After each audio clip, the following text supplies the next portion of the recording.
Hello everyone, Mikas here for your live electronic music tutorial. It's episode 182, so it's 182 episode, guys. If you get a second, check out the other episode. I know this episode's about mastering, but usually I make music in real time, uncut, unedited, so you see the raw process, and I think this is what is the most interesting about those shows. And like I said, there's another 181 shows that I've done before that you should check it out if you like techno, if you like trance, progressive music production in general, and if you like EDM and electronic music. You have to smash that like button, guys. So today, or tonight, or whenever, it is our day 7 of our techno week, and we're gonna master the track that we made that was episode 176 that we actually arranged and mixed in episode 181, and now we're gonna master it, so it's gonna be a finished product that I will actually release. Again, I would like to set a release date and do things, but I'm a little bit too busy for that. So when I release music, I really want to promote it and do something with it. So now I will hold back on releasing music until probably March or April next year, but this one will be released. I'm really happy with it. It is a special track. Everybody that heard it were like, man, this is a banger. So I'm really happy that get such feedback from you guys and from everyone. So the way I master track, guys, is I use Waves plugin, strictly Waves plugin, no extra. I used to use UAD, but Waves, I've been using Waves for such a long time. And of course, this episode will be available as a mastering chain, and I will also include this master. So if you want to have fun, try to master the track, which has been produced properly, which has been mixed properly before it's been imported in the DAW. You know, this is very interesting to do, to have this mastering chain, if you have the Waves plugins, of course, and to have the track and to see the process right now. So the way I do my mastering is the way a lot of engineering do their mastering, is step by step. Very always do some gain staging to keep the level at the peak level and every step, and raise it slowly 2 dB, 3 dB, 2 dB, 3 dB, widen the sound, capture like this thickness, you know, do the phase with LINMB. It's a process that I've been working on really for the last 17 years, mastering music for my record label Progressive Rules, mastering music for customers on WeMakeDanceMusic.com. And it has proven to work very well, and when the music get played on a big sound system, it translates well. If it get played on an iPhone, it translates well. If it get played on a house sound system, which not many people have anymore.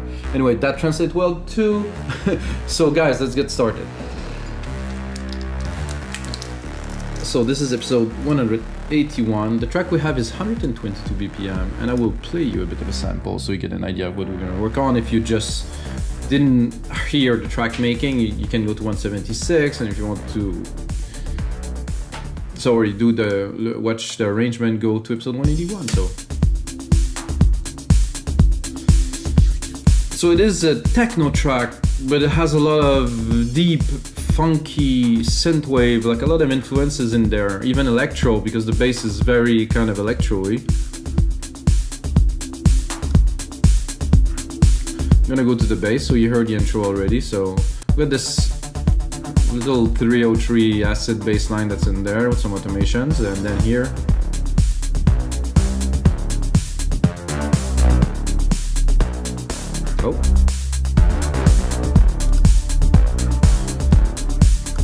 I'm gonna go straight into the first stage because it's already here, guys. So there's an auto gain on this equalizer, and I'm using it only to gain a little bit of volume. So because of the auto gain, guys, I can run the track to it, and if it peaks higher than 0, then I can do it's auto trim, sorry, not auto gain. I can do the auto trim, and it will trim down, so I will have the peak level of the track without clipping, which is very important for me. So when I feed my mastering chain, I want to have the highest level at every stage, so I can gain it slowly and I'm not losing and over compressing on one. So the input is very high and the output will maintain with a little bit more depending on the process that I'm putting on. So I'm gonna play you the breakdown. Breakdown is interesting here when it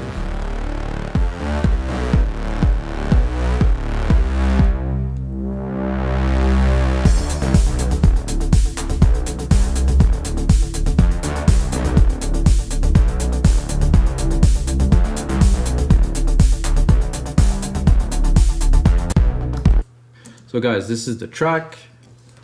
I think it's well mixed. Can see right away there's not much peaks anywhere. It's not very loud. We have a lot of room to work on. So I have 5.3 dB of gain here. I don't know if I will preserve it, but I think so. And the first step is this: I do my gain staging, I get the maximum volume to input it into the chain. The first step would be this is like a tube EQ that give to me a little bit more. There's a stereo image in this plugin that is different.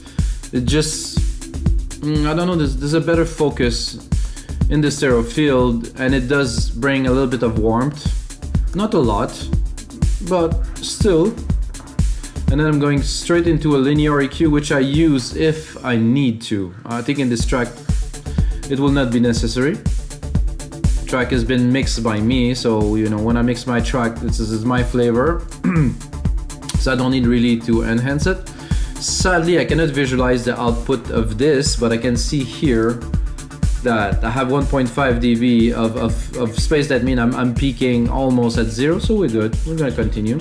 Then I go into a L2, just a bit. So the L2 is to trim the peaks. So let's say we have some peaks here, maybe some crashes, something that are going a bit overboard. I want to contain them a little bit. Why do I want to do that? Because after that I'm going into a LINMB, and the LINMB will equalize the phase, and if I have those peaks, I will not be able to reach the volume I want. So doing it step by step, I'm able to slowly increase the volume, diminish the peak, and make like a nice thick sandwich of submarine of sound that will be where it should be without too much mustard, that is. So this here. I'm gonna check how much attenuation I get here, 0.5, so I can bring it a little bit more. I would say 2.2 here. The goal here is not necessarily to raise the volume too much, and I told you about this here, auto trim. Because I do auto trim here, I have to check on my chain here again. 1.2, I can do a bit more.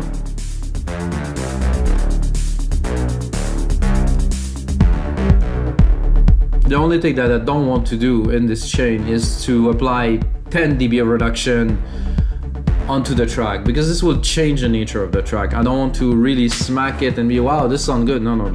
You have to be gentle. So I'm gonna take a part that does get all the element in there, like here probably,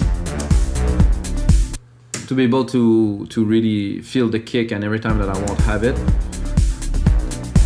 I think the kick is a bit much. The kick needs to be tamed a little bit. I'm gonna do that with the LINMB here.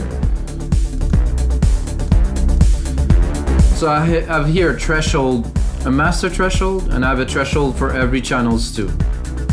So this is quite important, because I can really now decide to go in the low and really affect it or not. And I wanted to tame the kick a little bit, so the kick is gonna be in between these two.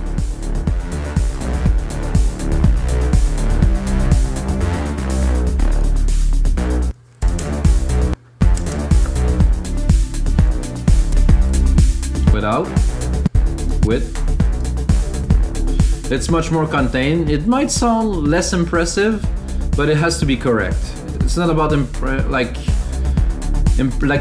a lot of people say, impressing the client. You know, it's not the point here. The point is to be correct, and the track to translate well in all sound system. I like the punch without. So see, without to me, it is there. It's a little bit too loud and it's not quite focused. With it, oh, let it roll.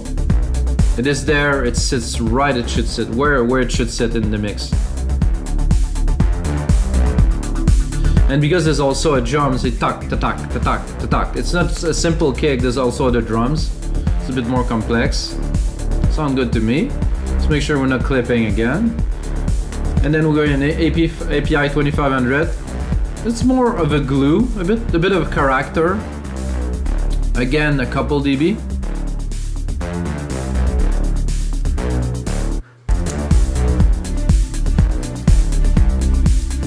See, this one put things into focus a little bit more.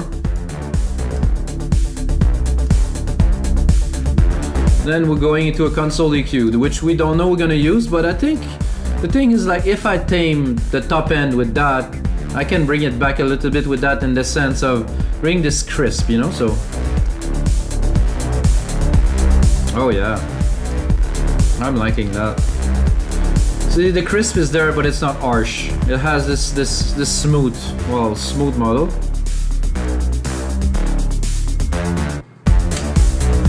Without. Definitely bring that like impressive flavor to the mix. Now we're gonna go into a center. Bring the stereo width without. This I will do moderately. Surely because there's quite a bit of reverb onto the main element, and if I go wide, I can really kind of feel the room. I think it's exaggerated, and I don't want this. Again, do the gain here a little bit. No clipping. Without. With.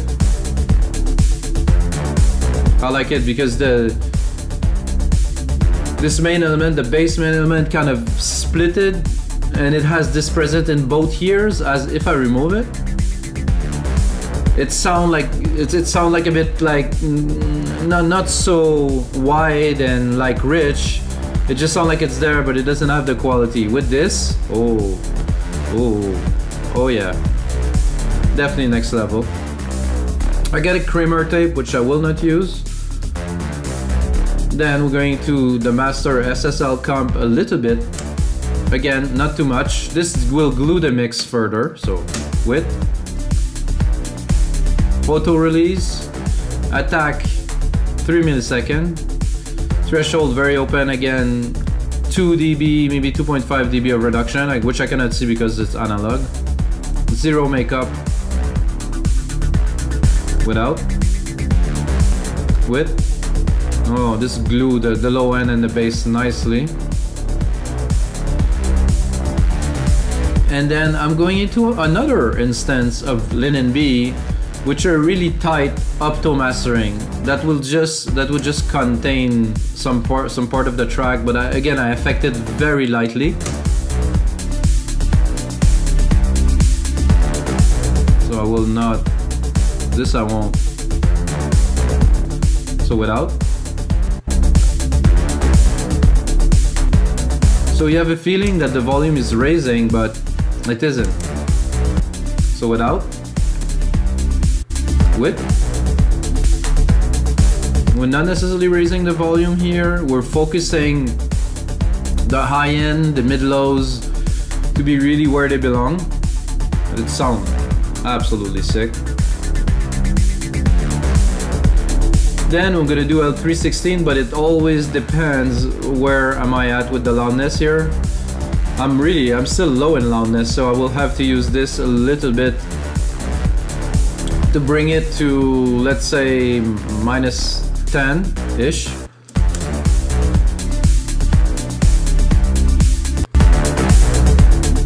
We'll do so by putting a minus 0.2 on both sides here. Then dropping the threshold. When you feel or you hear really that you start losing the low end, you have to stop. Because you can see the low end is compressing, and a maximizer in a low end will really make it mushy and unfocused, you know, so it's very important. And I can bring it up. Oh, not this one, sorry guys. 3.5, and then oscillating here to minus 0.2. Let's do it again.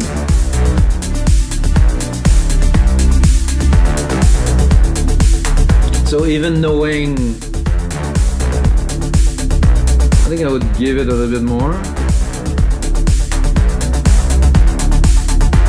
So now we're good. Minus 10 dB average.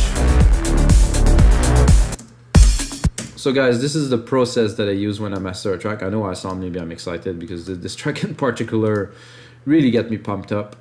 And now you can look at the volume, make sure that you're not clipping, and when the track enter the mastering chain, and check out. I'm gonna check out a little bit the view meter to see if we have any peaks or anything. So far it sounds very good, and let's just have a listen to the track, guys.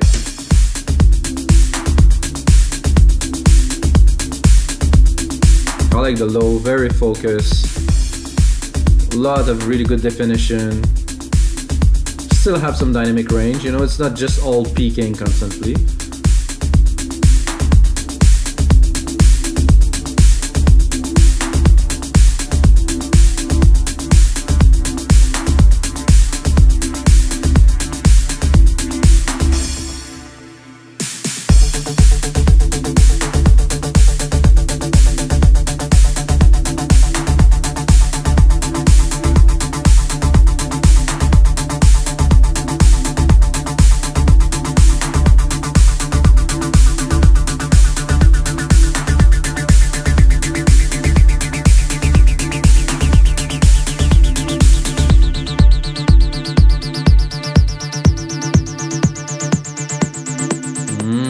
Tasty.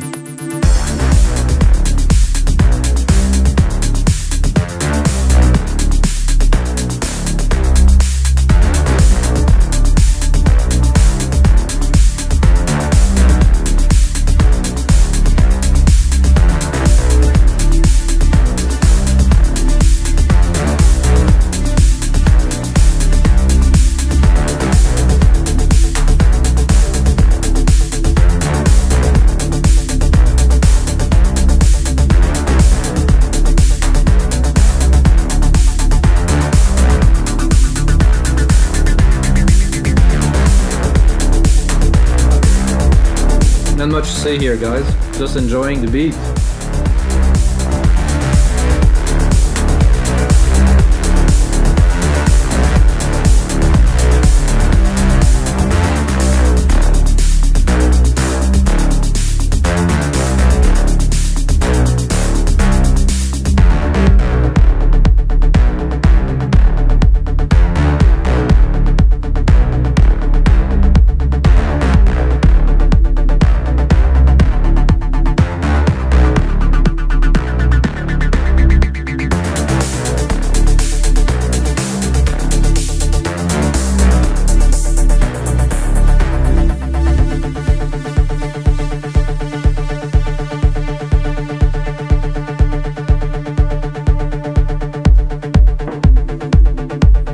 That would set the tone in a nightclub, I would say.